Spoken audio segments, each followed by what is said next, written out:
தேவன் நம்மோடு கூட இருந்து நம்மை வழி நடத்துகிறார். ரெண்டாவது, எல்லா சூழ்நிலையிலையும் பயப்படாதே, நான் கூட இருக்கிறேன் என்று சொல்லுகிறார். இந்த உலகம் மூணாவது பார்த்தீங்கன்னா, அந்த உலகம் நம்மை அற்பமாக எண்ணலாம். ஆனால் தேவன் நம்மை அக்கறையோடு, அவருடைய பார்வையில் நாம் விலையேற பெற்றவர்களாக இருக்கிறோம்.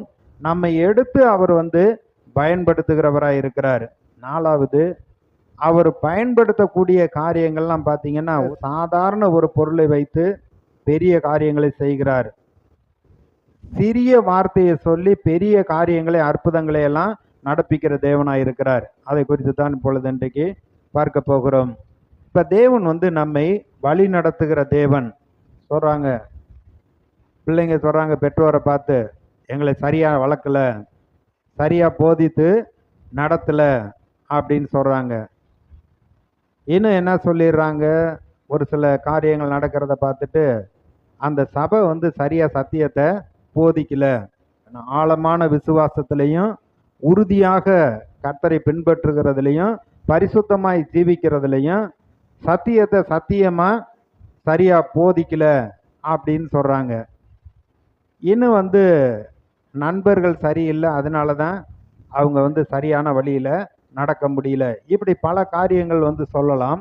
ஆனால் நம்மை உண்டாக்கின தேவன், நம்மை சிருஷ்டித்த தேவன், அவர் அனுதினமும் நம்மை வழி நடத்துகிறவராய் இருக்கிறார். ஒவ்வொரு நாளும் கூட இருந்து நம்மை வழி நடத்துகிறவர்.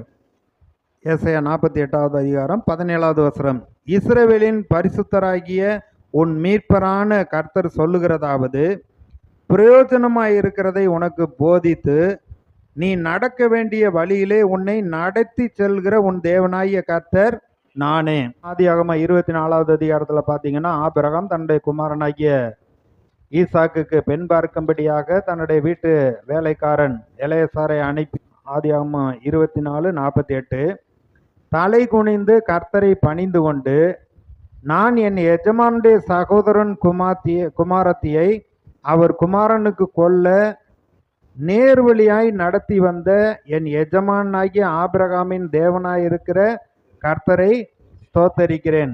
அதாவது ஆண்டவருக்கு நன்றி சொல்லுகிறார்.